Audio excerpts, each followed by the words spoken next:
नारायण नारायण।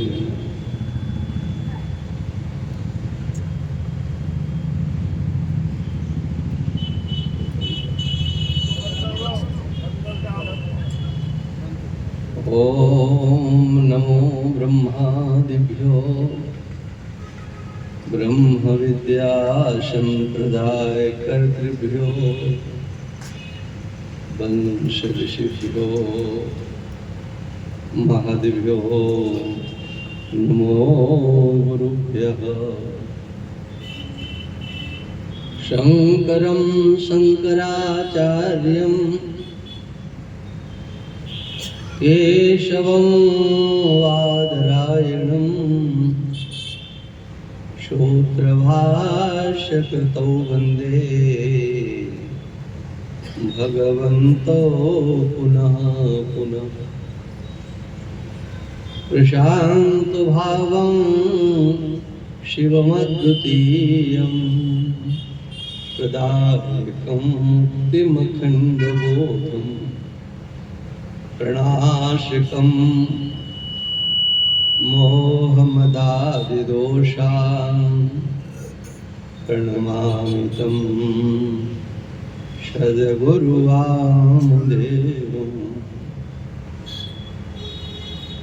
मङ्गलं दिशतु मे विनायको मङ्गलं दिशतु मे सरस्वती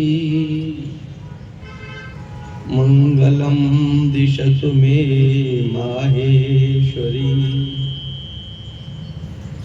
मङ्गलं दिशतु मे सदाशिवः। यत्र यत्र रघुनाथ कीर्तनं तत्र तत्र कृतमस्तकाञ्जलिं बाष्पवारि परिपूर्णलोचनं मारुतिं नमत राक्षसान्तकम्।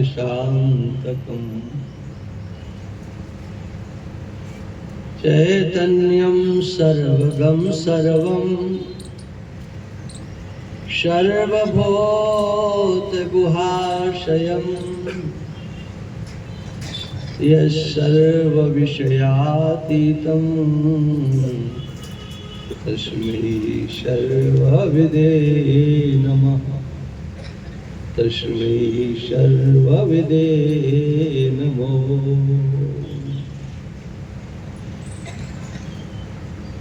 अपनी वाणी को पवित्र करने के लिए भगवान नाम स्मरण करिए। श्रीमन्नारायण नारायण नारायण श्रीमन्नारायण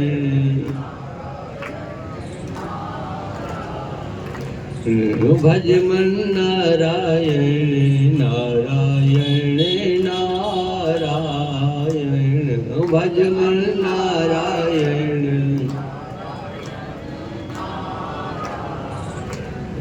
श्रीमन नारायण नारायण नारायण श्रीमन नारायण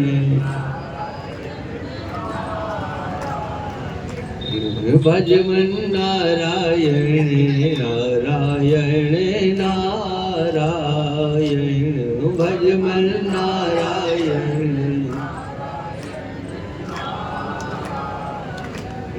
लक्ष्मी नारायण नारायण नारायण लक्ष्मी नारायण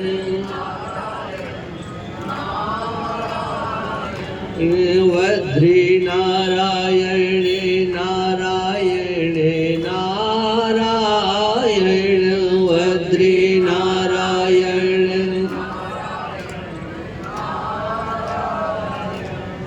श्रीमन नारायण नारायण नारायण श्रीमन नारायण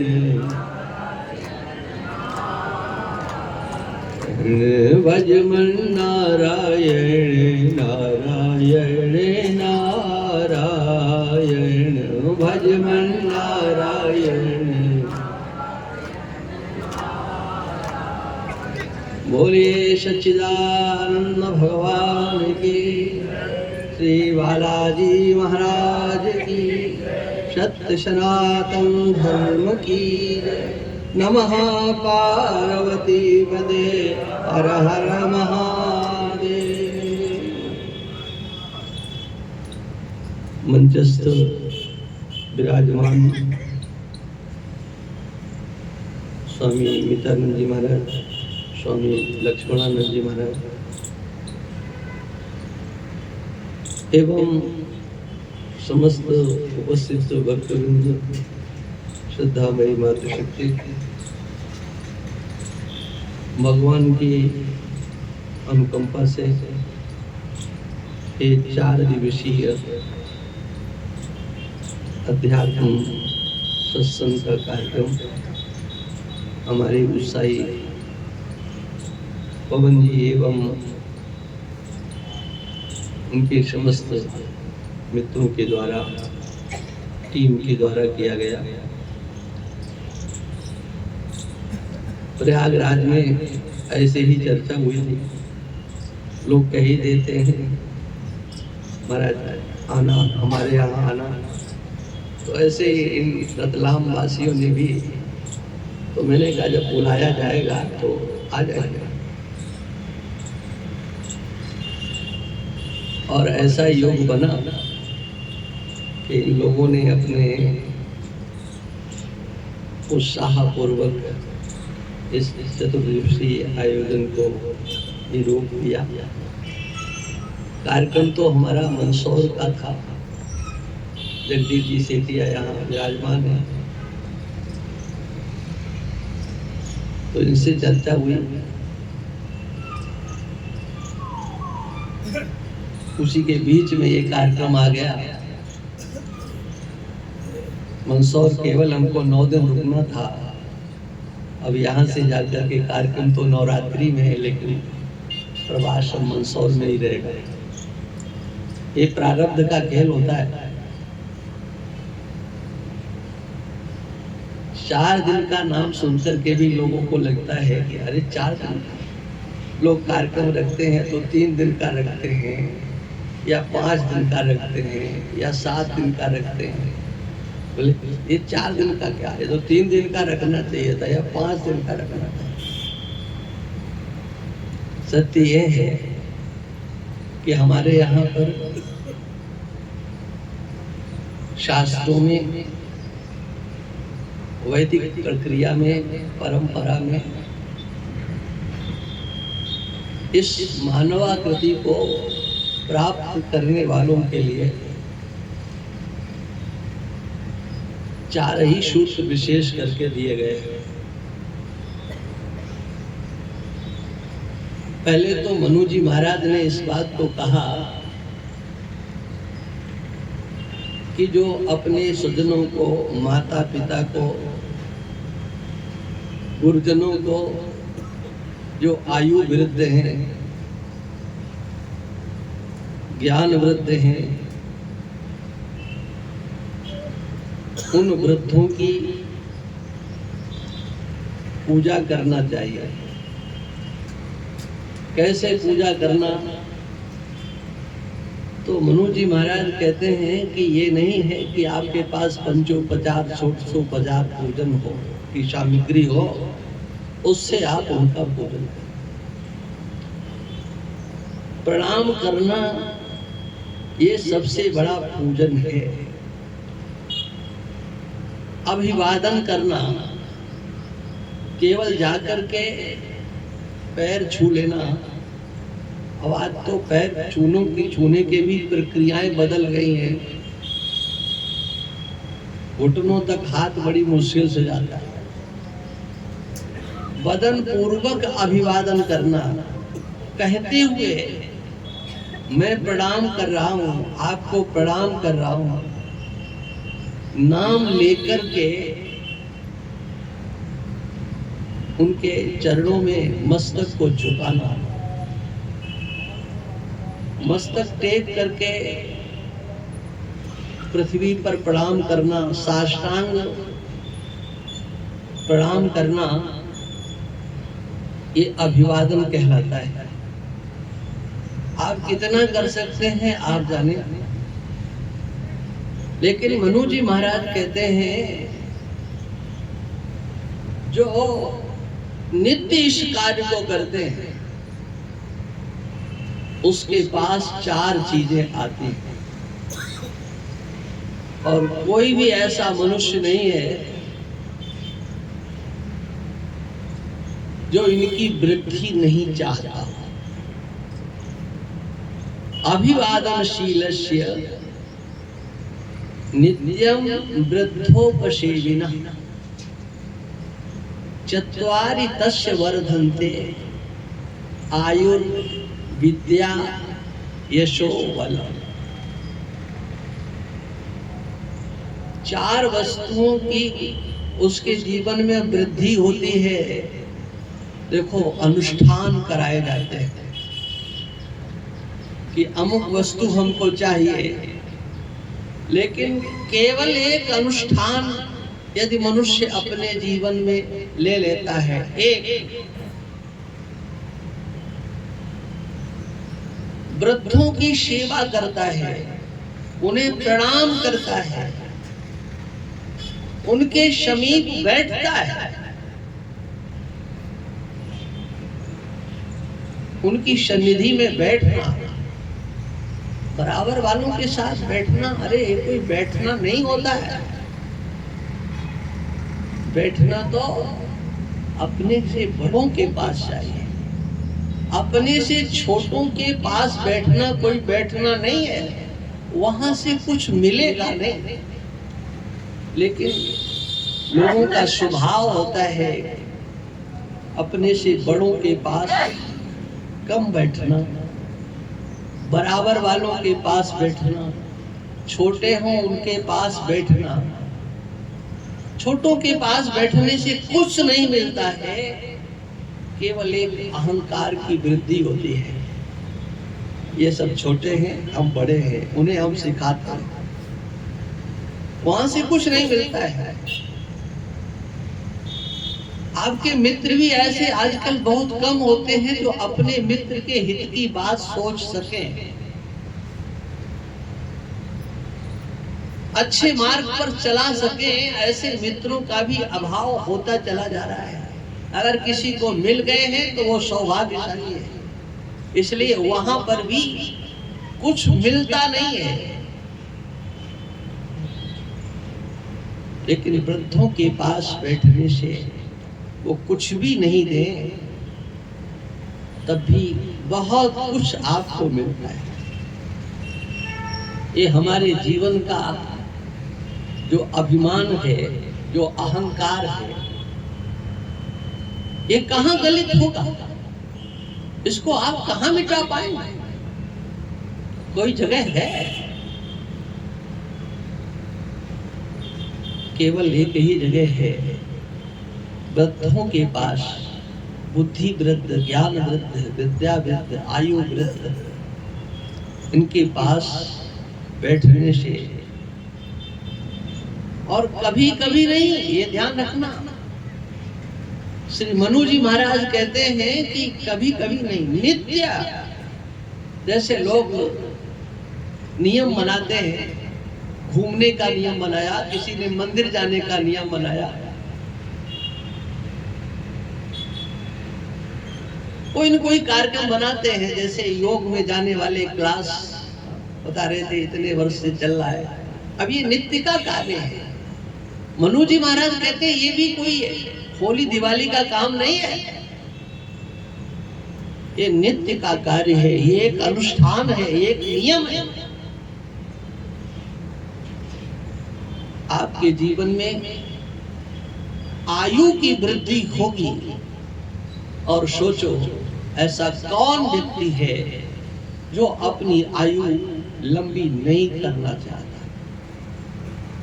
इस समाज में मूर्ख बनकर के कौन रहना चाहता है? गुणवान बन करके हर व्यक्ति रहना चाहता है और प्रत्येक व्यक्ति की एक पसंद है, हमारे पास जो भी हो मूर्ख नहीं हो, हमारा स्वजन, हमारा संबंधी, हमारा प्रिय गुणी होना चाहिए, उसके पास कलाएं हो, विद्या हो। जिसका अपयश हो जाता है उसके पास कोई जाना नहीं चाहता है। बदनामी हो जाए, पहले उसका खूब नाम हो और फिर बाद में अपयश हो जाए तो लोग उससे बचने लगते हैं। कोई हमको इसके पास बैठे हुए देख न ले। हमारा नाम हो, ऐसी भूख अंतर में सबके रहती है, हमें सब अच्छा समझे और समझे नहीं, वाणी से कहे भी, हमारी शक्ति का कभी ह्रास न हो। ये चारों चीज प्रत्येक व्यक्ति चाहता है, प्रत्येक मनुष्य चाहता है। वो मनुष्य कहीं का भी हो, इसमें गरीबी और अमीरी की कोई रेखा नहीं है। वो चाहे पुरुष हो चाहे माताएं, ये भी भेद नहीं है। ये अंतर की एक आवाज है, ये हमको मिलना चाहिए। हमारी आयु कितनी लंबी हो, किसी से पूछो आपकी आयु कितनी लंबी हो, तो एक बार तो अचानक आपका प्रश्न सुनकर के वो सोचेगा कि कितनी बता। मैंने एकाएक आप उत्तर नहीं दे पाएंगे, कोई उत्तर नहीं दे सकता है कि कितनी आयु हो हमारी। और कोई अगर ये कहने वाला मिल जाए, मांग लो मेरे से जो चाहो मिलेगा, चाहे जितनी संपत्ति मांग लो, चाहे जितनी आयु मांग लो,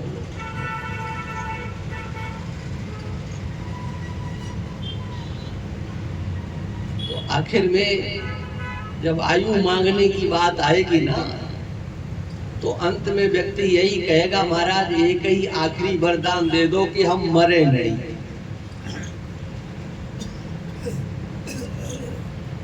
सोचिए आप, ऐसा अगर अमरता का कोई वरदान देने वाला मिल जाए तो बताओ आप लोग मांगोगे कि नहीं? हम अमर बना सकते हैं, ये कहने वाला कोई मिले।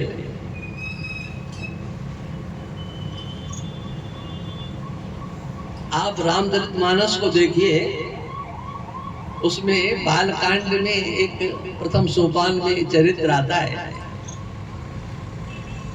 एक राजा का। हमें कथा कहना नहीं है, हमें to केवल आपको संकेत करना है। एक बार वो जंगल में भटक गया और एक उसने साधु वेश में देखा कि कोई है, लगता है यहाँ कोई तपस्वी रह रहा है।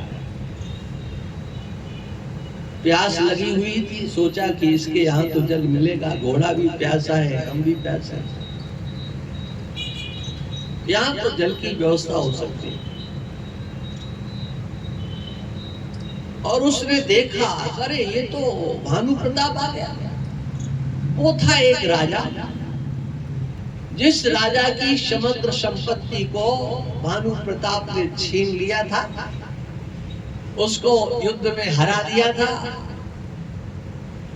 लेकिन वो इतना अभिमानी था कि मैं इसके सामने हाथ जोड़ करके नहीं जाऊंगा, इसे मैं चक्रवर्ती सम्राट के रूप में स्वीकार नहीं करूंगा। संपत्ति जाती है तो जाए, राज नष्ट होता है तो हो। और वो जंगल में आकर के तापस के वेश में निवास करता। भानु प्रताप ने उसको नहीं पहचाना और उसने पहचान लिया।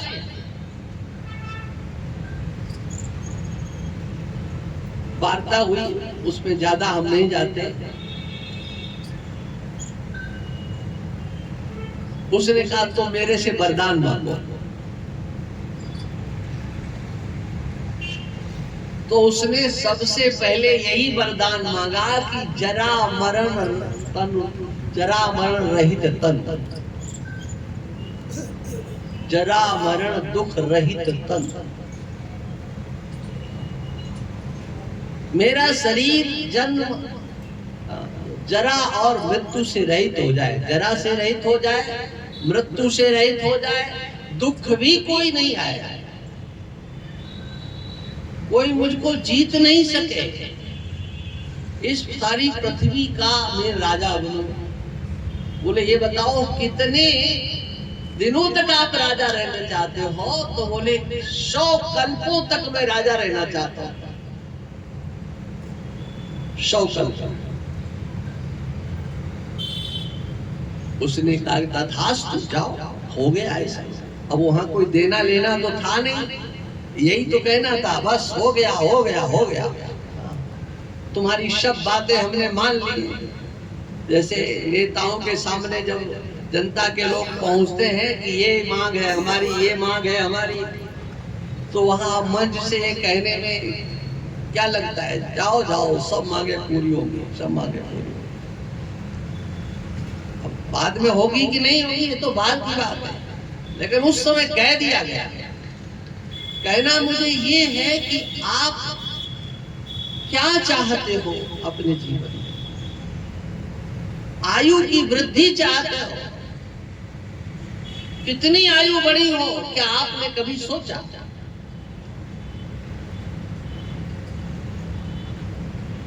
आपके पास धन कितना हो, क्या आपने कभी सोचा? आपका यश कितना हो, क्या कभी आपने सोचा? आपके पास शक्ति कितनी हो, क्या आपने कभी सोचा? अनुमान करो कितनी हो। अपार अपार अपार, एक ही शब्द आपके पास में होगा।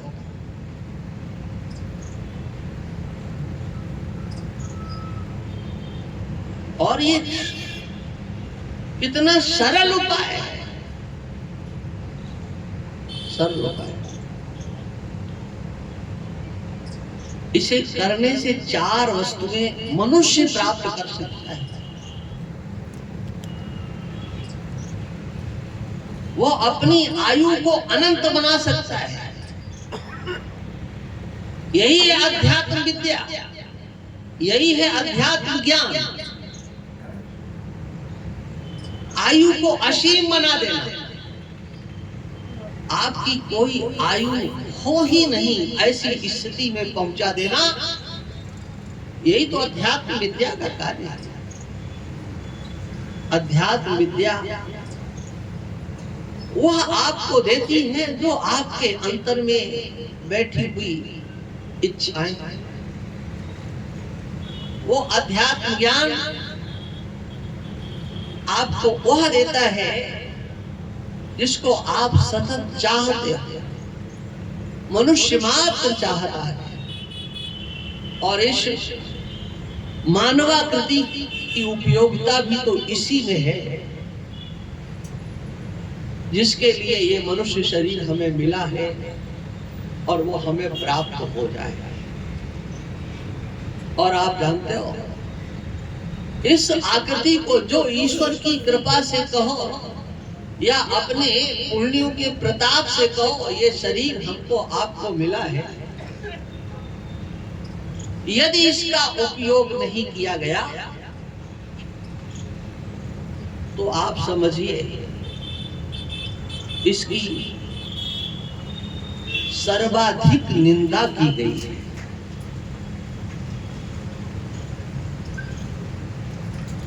सर्वाधिक निंदा।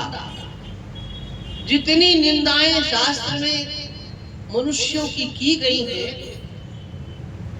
उन समग्र निंदाओं में सबसे बड़ी निंदा ये है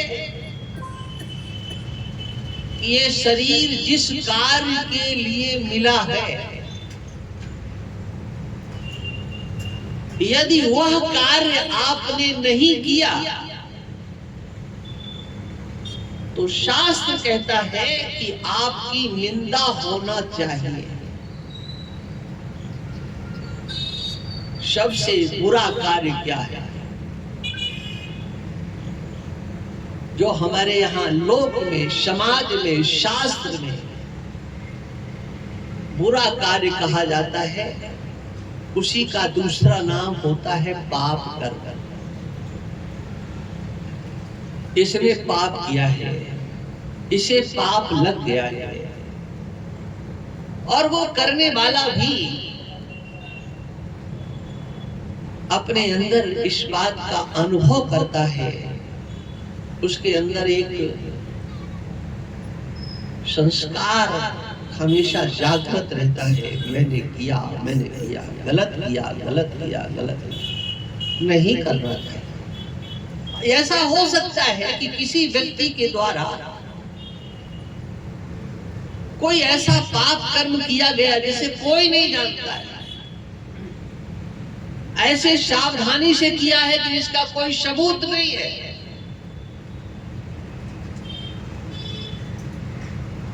कुछ भी नहीं है किसी के पास,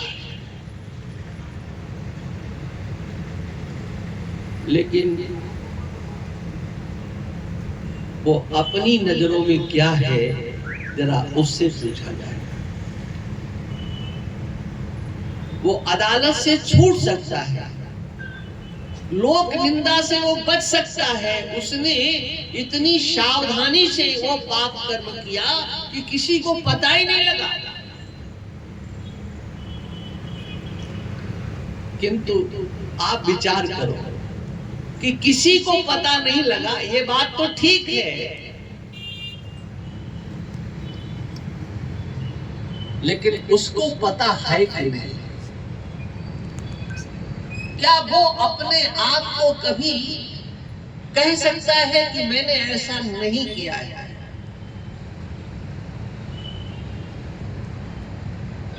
वो पाप बोध उसको अंतिम श्वास तक परेशान करता रहेगा। और इसीलिए एक बात और हम आपसे कह दें, अंतिम समय में सबसे बड़ी समस्या एक आती है, उसे कुछ अच्छा याद नहीं आता है। क्यों याद नहीं आता है? जो अच्छा उसके द्वारा होता है वो तो अभिव्यक्त हो जाता है, लोग देख लेते हैं अच्छा कर रहा है, उसकी अभिव्यक्ति हो जाती है दूसरों के द्वारा। या ये भी होता है कि कुछ साधन बना लिए जाते हैं, इसके द्वारा कहला दो, इसके द्वारा कहला दो। कुछ अच्छा किया जाता है तो पत्थर पर लिखवा दिया जाता है कि अमुक के पौत्र ने, अमुक के पुत्र ने, और जाने कितनी पीढ़ियों का नाम सबका ही आ जाए। क्योंकि अच्छा करने वाले हैं तो बाप को क्यों छोड़ा जाए, और बाप के बाप को क्यों छोड़ा जाए? काम तो हम अच्छा कर रहे हैं, लेकिन बाप का नाम भी चलो खुदवा दो, बाप के बाप का नाम भी खुदवा दो, ताकि लोग देखते रहे कि हाँ किया गया। अच्छा है, मैं इसको बुरा नहीं मानता हूं, आप ध्यान रखना, मैं इसका निषेध नहीं करता हूं।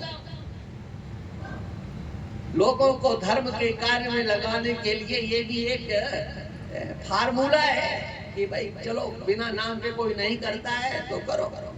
मैंने तो देखा है कि अरे एक जगह एक आश्रम में गया, नाम नहीं बताऊंगा कहां गया, लेकिन गया तो वहां देखा 1 फुट या 1.5 फुट के, 1.5 फुट का तो नहीं होगा, 1 फुट के पत्थर होंगे, और उस पत्थर के प्रत्येक पत्थर के ऊपर जो उसका फर्श लगा हुआ था, प्रत्येक प्रत्येक पत्थर के ऊपर किसने ये 1 बाई 1 फुट का पत्थर दिया, ठीक है, और कह दिया अरे ये तो धाम है भाई, हाँ इस धाम में तुम्हारे ऊपर भगत लोग आएंगे तुम्हारे नाम के ऊपर और चरण रज पड़ेगी और आप तो धन्य धन्य कृतकृत्य हो जाओगे। बताओ, बोले ठीक है खोदो अपना नाम, चलना।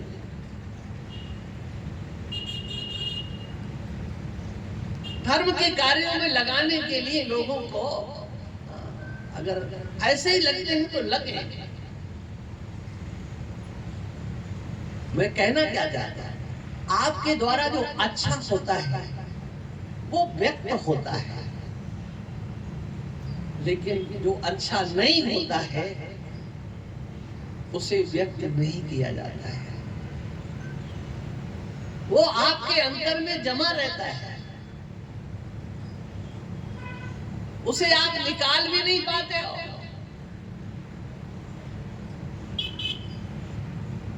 भगवान के सामने भी अच्छी तरह से कह नहीं पाते हो। जो कहते हैं ना, पापो हम पाप कर्मा, मैं मूरख खलकामी, कृपा करो हमारे ऊपर, वो केवल ऊपर ऊपर से कहा जाता है, अंदर से नहीं होता है, ध्यान रखना। जो आप भगवान के सामने कह रहे हो, अगर पीछे से कोई आवाज दे दे आपको तो कैसा लगेगा? माने आप हृदय से नहीं कह रहे हो, ऊपर ऊपर से कह रहे हो।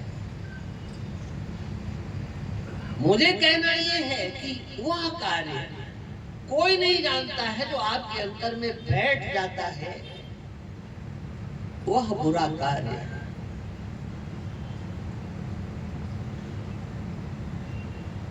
यदि आपने उसका प्रायश्चित नहीं किया तो वो आपका पीछा नहीं छोड़ेगा। और इसलिए हमारे धर्म शास्त्रों में ये कहा गया, आपके द्वारा यदि पाप हुआ है तो इसी जीवन में आप उस पाप को छुड़ाने वाले तरीके का प्रयोग कीजिए, उस कर्म विधि का आश्रय लीजिए, आप पाप से छूट जाएंगे। कोई भी ऐसा पाप नहीं है व्यक्ति के द्वारा किया गया हो और धर्मशास्त्र उस पाप से छुड़ाने का रास्ता न बताता हो। ध्यान रखना, एक सामान्य पाप होता है और एक विशेष पाप होता है। सामान्य पाप वह होते हैं जो अनजान में हो जाया करते हैं, आपको पता ही नहीं है। सो रहे, मच्छर आकर के बैठ गया, मार दिया थप्पड़, गया काम से। मन में आता ही नहीं कि हमने मच्छर मारा। अरे मारा है, चलते समय पैरों के नीचे चींटी आ गई, कोई जंतु आ गया, जाने कितना क्या क्या हो जाता है, अनजान में हो जाता है। तो अनजान में हुए पापों का प्रायश्चित करने के लिए उसको सामान्य पाप कहा जाता है। सामान्य पाप, ये बात मैं बता रहा हूं, जल्दी आपको कोई बता के नहीं देगा। उन सामान्य पापों को मिटाने के लिए भगवान नाम जप है, संकीर्तन है, गंगा स्नान है, देव दर्शन है, पाप मिटते हैं। कहा संतों के दर्शन से पाप मिटते हैं। संत दरस जिम पातक तरी, ऐसा कहा गया, महात्माओं की महिमा गाई। लेकिन प्रश्न वहां पर यह है कि संतों के दर्शन से कौन सा पाप मिटता है? गंगा स्नान करने से कौन सा पाप मिटता है? देव दर्शन से कौन सा पाप मिटता है? बोले सामान्य पापों का निरसन होता है। सामान्य पाप वह जो अनजान में हुए हैं, जिन्हें आप जानते नहीं, और इसकी श्रृंखला भी बहुत बड़ी होती है। इस जन्म के सामान्य पाप होते हैं, पूर्व जन्म के भी सामान्य पाप होते हैं, यानी कितने जन्मों के सामान्य पाप।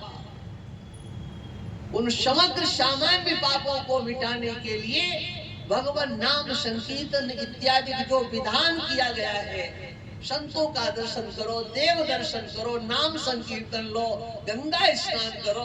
अभी जैसे कुंभ स्नान करने के लिए गए, गए थे ना, अमृत लेने के लिए, वो भी एक परिदृश्य था। करोड़ों लगभग 70 करोड़ के आसपास जनता, और वो भी हिंदू जनता, सनातनी जनता, श्रद्धालु जनता पहुंचे। उससे क्या है? उससे यही है, अनजान में हमसे जो अपराध बन गए, पाप बन गए, उनसे हम छूटेंगे। लेकिन जानबूझ करके जो अपराध हुआ है, उसको विशेष पाप कहा जाता है, और उस विशेष पाप को छुड़ाने के लिए शास्त्रों में प्रायश्चित कहे गए हैं, और वो हमारे पूर्वजों के द्वारा किया गया। भगवान श्री राम भी जब लौट करके अयोध्या आते हैं, तो जो युद्ध किया था, जो उनके द्वारा संहार किया गया राक्षसों का, यद्यपि धरती का भार उतारने के लिए भगवान का अवतार हुआ था, लेकिन उस धरती के भार को उतारने के लिए जो उनके द्वारा कृत्य किया गया, वो तो हिंसा है, हिंसा। और उनके द्वारा जो हिंसा की गई, उसके लिए भगवान श्री राम के द्वारा अश्वमेध यज्ञ किया गया था।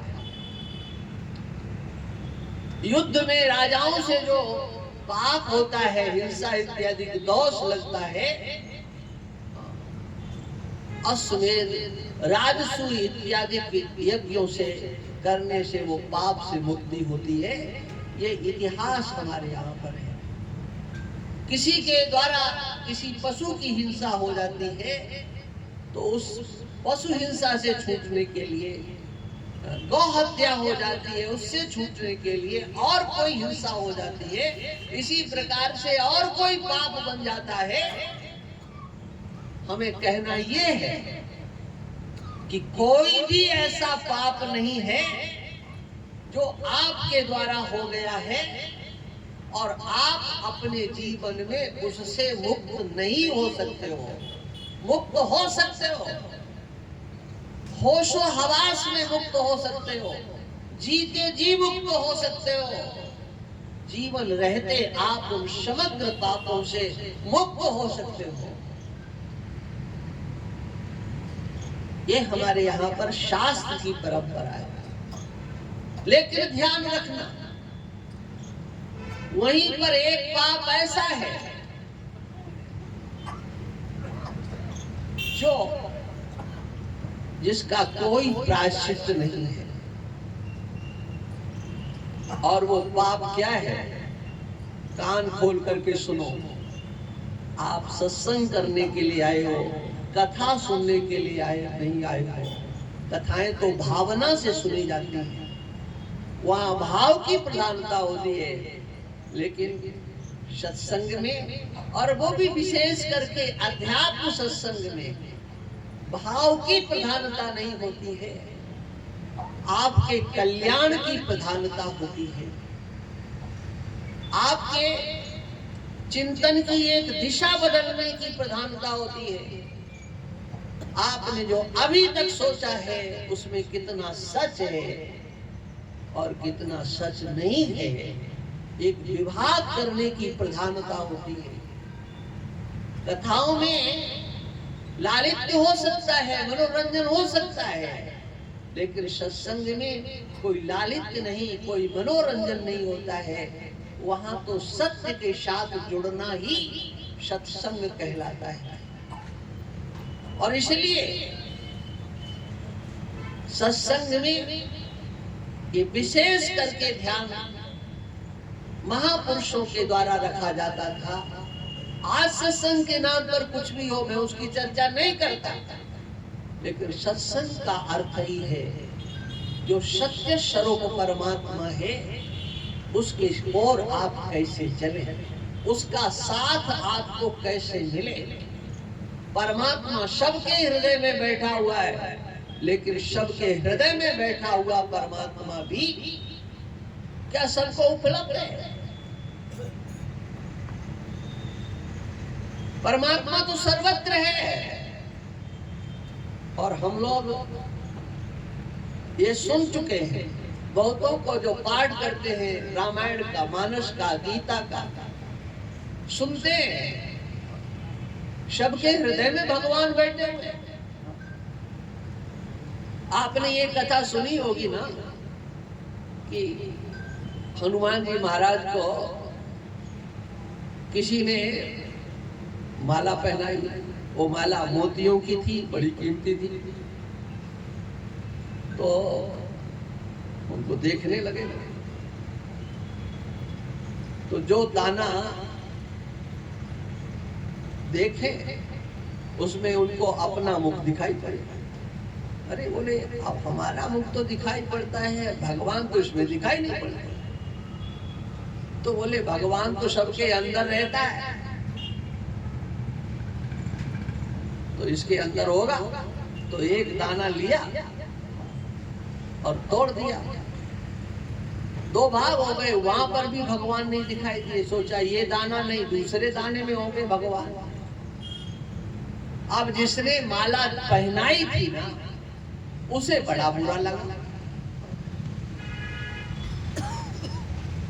हमने तो इतना कीमती हार इनके गले में डाला और हमारे देखते देखते तोड़ते चले जाते, और उससे सहन नहीं हुआ। अरे क्या कर रहे हो महाराज, ये क्या कर रहे हो, ये दाने क्यों तोड़ रहे हो? कहा, मैं देख रहा हूं इसके अंदर भगवान है कि नहीं। तो बोले, अच्छा इसके अंदर देख रहे हो, तुम्हारे सामने भगवान बैठे, उसके अंदर देखने की क्या जरूरत है? अरे कहा, हमने सुना है कि सबके अंदर भगवान होता है, तो इसमें भी होगा। तो बोले, अच्छा तो तुम्हारे अंदर है क्या? बोले, हाँ क्यों नहीं हमारे अंदर। एक कथा आपने सुनी है। और उन्होंने उस समय अपने वक्षस्थल को फाड़ करके दिखा दिया। जा सूर्यागार बसई राम सरजा, ये कथा है। लेकिन ये केवल हनुमान जी का सत्य नहीं है, ध्यान रखना। हम सब हनुमान ही हैं, ध्यान रखना। लेकिन हमारी शक्ति का हमें बोध नहीं है। हनुमान जी को ये ज्ञान है कि हमारे अंदर भगवान हैं, लेकिन हम कहाँ मानते हैं कि हमारे अंदर है। मंदिर में है भगवान, लेकिन शास्त्र तो कहता है, भगवान कृष्ण गीता में कहते हैं, ईश्वरा सर्वभूतानां हृदयेषु अर्जुन तिष्ठति। भगवान समस्त प्राणियों के हृदय में रहते हैं। कोई ऐसा प्राणी नहीं है जिसके हृदय में भगवान नहीं है। ये बात हनुमान जी जानते हैं, इसलिए हनुमान जी पूज्य हैं, हनुमान जी बद्ध है हमारे लिए। ज्ञान इनामाद गण्य, ज्ञानियों में सर्वश्रेष्ठ है। क्योंकि वो इस बात को जानते हैं हमारे अंदर भगवान बैठे हैं। लेकिन सुना तो हमने भी है, हम मान भी लेते हैं, लेकिन जानते नहीं हैं कि हमारे अंदर भगवान है, हमारे अंदर में भगवान बैठे हैं। ये सत्य है, लेकिन इस सत्य को हम समझ नहीं पाते, समझने की चेष्टा भी नहीं करते। क्योंकि ये सत्य अगर समझ में आ जाएगा ना, तो जानते हो जिसके जीवन में ये समझ में आ जाएगा, उसके जीवन में कितना बड़ा बदलाव होगा आप कल्पना भी नहीं कर सकते, आप सोच भी नहीं सकते हो।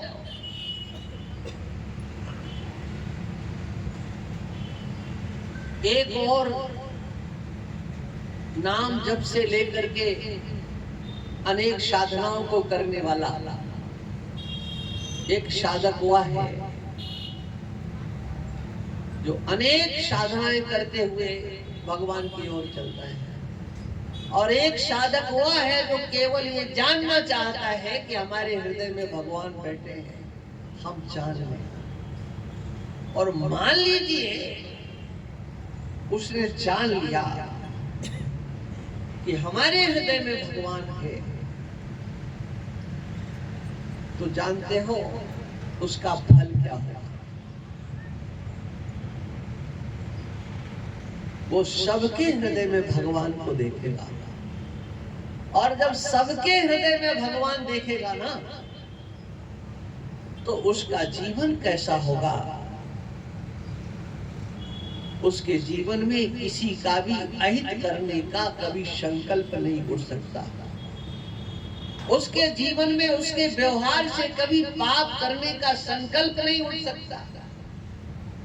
वो किसी का बुरा नहीं सोच सकता, वो किसी का बुरा कर नहीं सकता।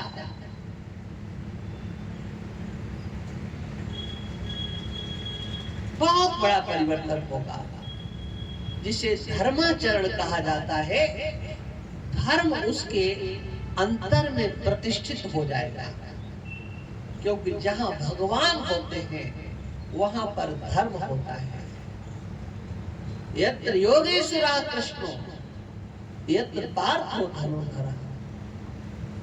जहां पर भगवान कृष्ण है, जहां पर अर्जुन है, वहां पर सब कुछ है।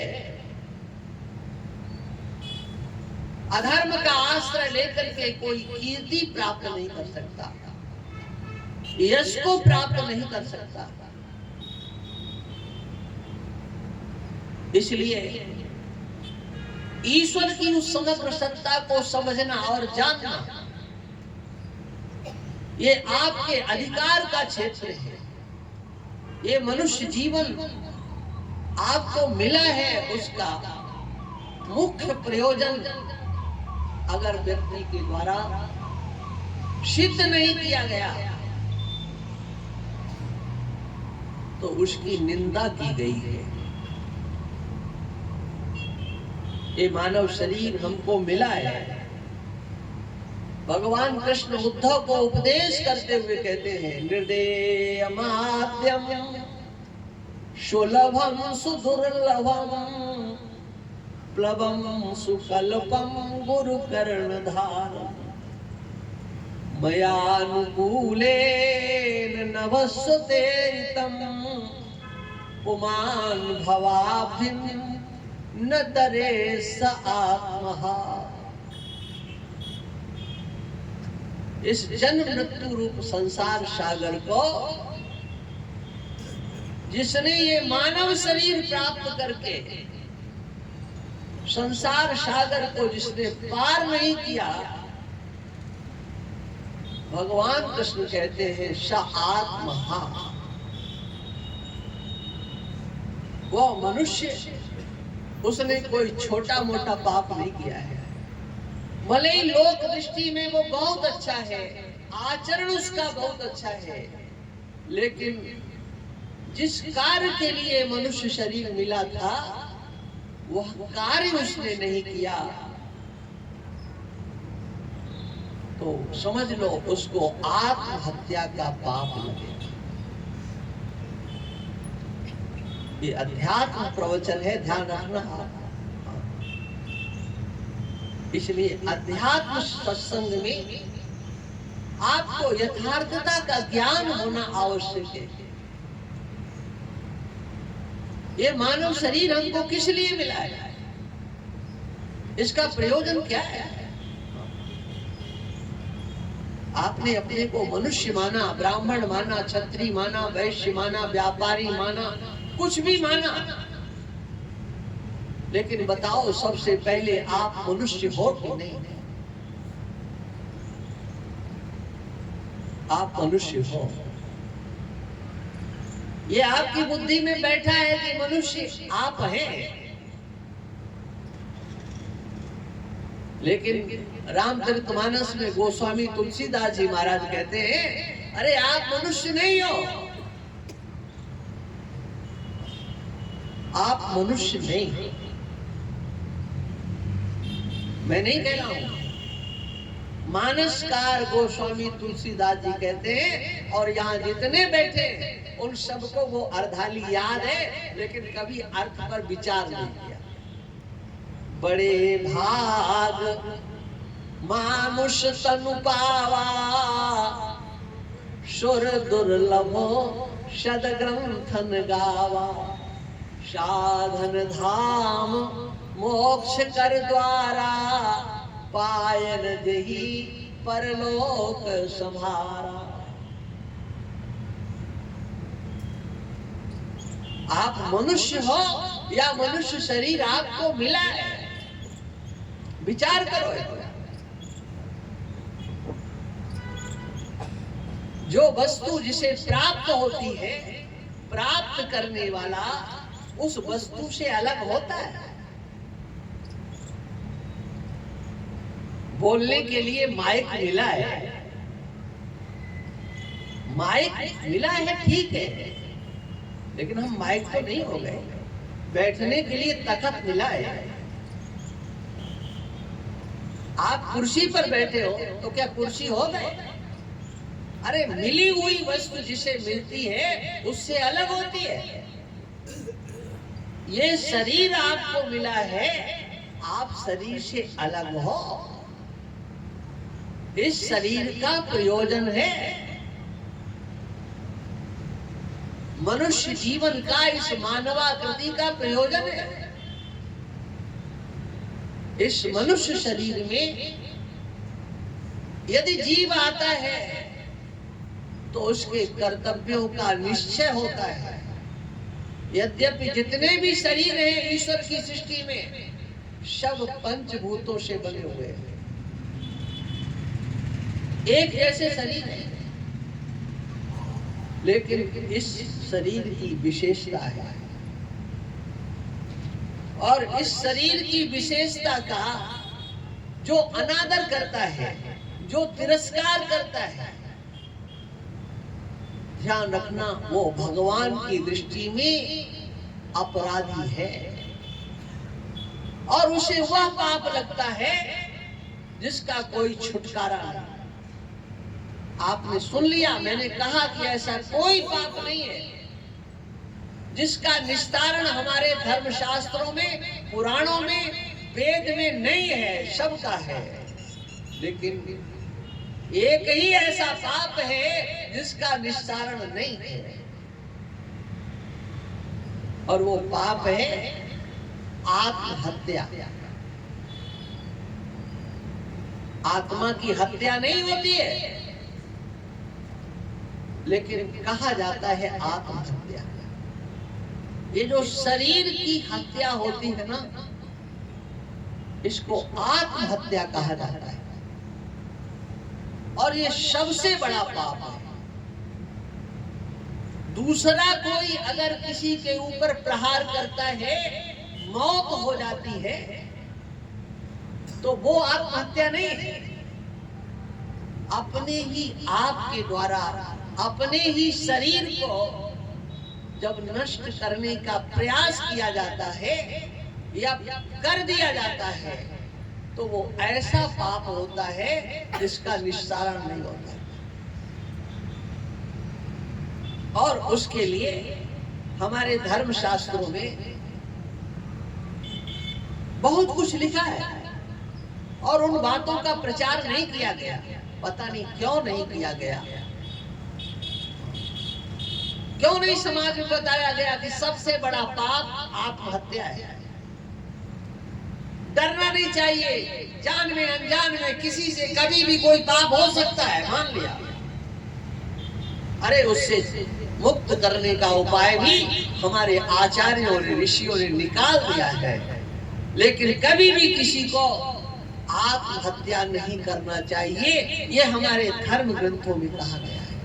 अपने आप से अपने शरीर को नष्ट नहीं करना। जानते हो धर्म शास्त्रों में कहा गया, जिस घर में कोई आत्महत्या करता है उससे कोई पातक दोष नहीं लगता है। ये 13 दिनों का जो सूतक लगता है वो नहीं लगता है। का वहां उस घर में कुछ बनाने की जरूरत नहीं है। धर्मशास्त्र में कहा गया, जिसने अपने शरीर को अपने आप नष्ट किया है उसको अपने कंधे पर रख करके स्मशान मत ले जाओ। उसके लिए कोई श्राद्ध कर्म नहीं है कि इतने ब्राह्मण खिलाना है, ये करना, कुछ नहीं है। उसके लिए कथा सुनाना है, ये करना, कुछ नहीं हो सकता। उसके लिए धर्मशास्त्र ने कहा इसके रास्ता बंद है। अरे ये शरीर किसका है जी? तुम तो एक नंबर के अपराधी हो। ये शरीर ईश्वर की रचना है। इसमें क्या लगा है संसार के लोगों का? इस पर दावा करने वाले तो हजारों हो सकते हैं, लेकिन यथार्थता ये है इसमें किसी का कुछ नहीं लगा है। ये तो ईश्वर की रचना है। ये समग्र संसार ईश्वर की रचना है और उसी में ये हमारा शरीर भी ईश्वर की रचना है। माता के उदर में बताओ हमारे अंगों को किसने बनाया है? वहां जीवनी शक्ति किसने दी थी? कौन था वहां?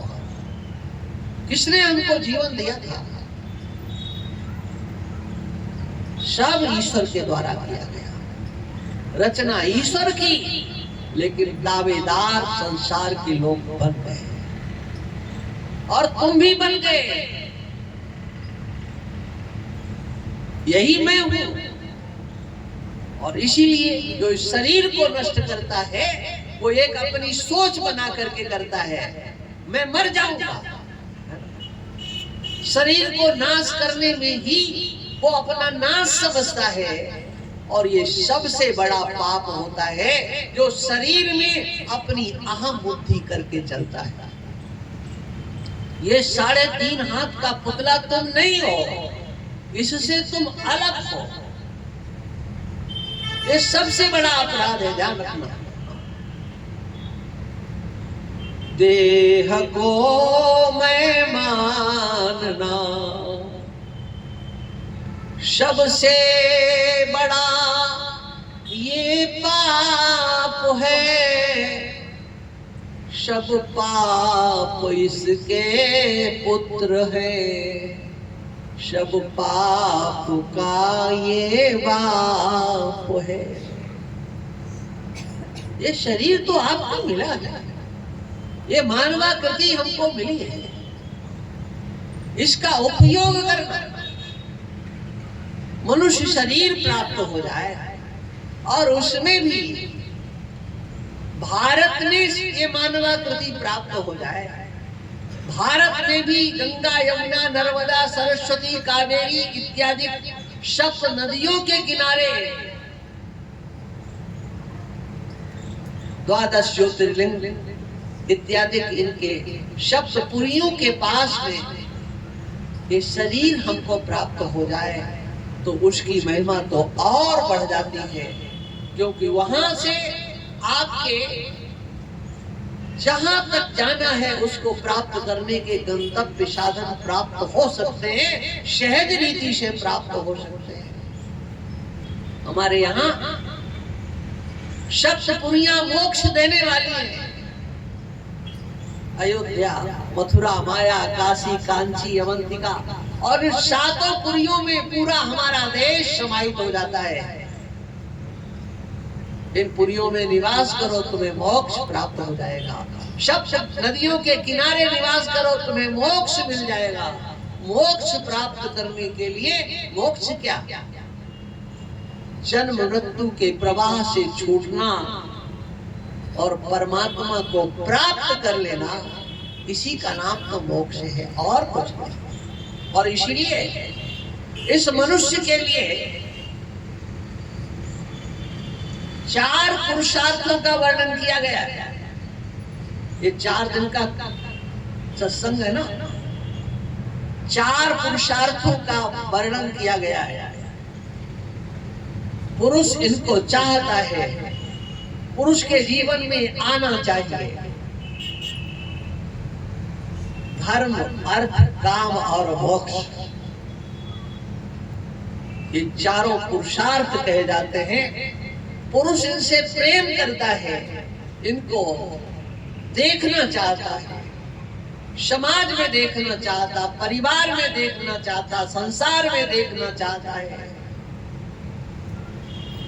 इसलिए ये सब के सब, चारों के चारों पुरुषार्थ हमारे जीवन में सिद्ध हो जाए, इसलिए 4 दिन के सत्संग का कार्यक्रम रखा गया है। अब आज का मैं अपने वाणी को यहीं विराम दूंगा। अभी 3 दिन और है। देखो भाई, इन लोगों ने इतना धूमधाम से कार्यक्रम किया है, आप सबका जिम्मा बनता है कि जो आए कम से कम 2-2 को लेकर के आए तो अपने आप ये मैदान भर जाएगा। अपने को तो देखो बोलना है, लेकिन जानते हो जब नाव में अच्छे लोग बैठे होते हैं, ज्यादा से ज्यादा बैठे होते हैं, तो नाव को खेने वाले को जो मेहनत पड़ती है ना, वो मेहनत तो उतनी ही पड़ती है, चाहे वो 4 को बैठा के चलाए, चाहे 400 को चलाए, लेकिन उसे प्रसन्नता होती है कि भरी हुई नाव है। खाली नाव पार लेकर के जाता है ना, तो प्रसन्नता नहीं होती। इसलिए भाई हमको तो 1 घंटा बोलना है। ये भरा हुआ पंडाल होगा, आप लोग आएंगे, और ज्यादा दिन की बात नहीं है, केवल 4 दिन की बात है। और चारों पुरुषार्थों की चर्चा आपको प्राप्त करना है, उसके लिए पूरा ये 4 दिन में उसका विवेचन, उसमें चिंतन होगा। बस इतना ही कह करके अब हम अपनी वाणी को विराम देते हैं। बोलिए सच्चिदानंद भगवान की, धर्म की, अधर्म का, प्राणियों में, विश्व का, गौ माता की, गौ हत्या, सत्य सनातन धर्म की।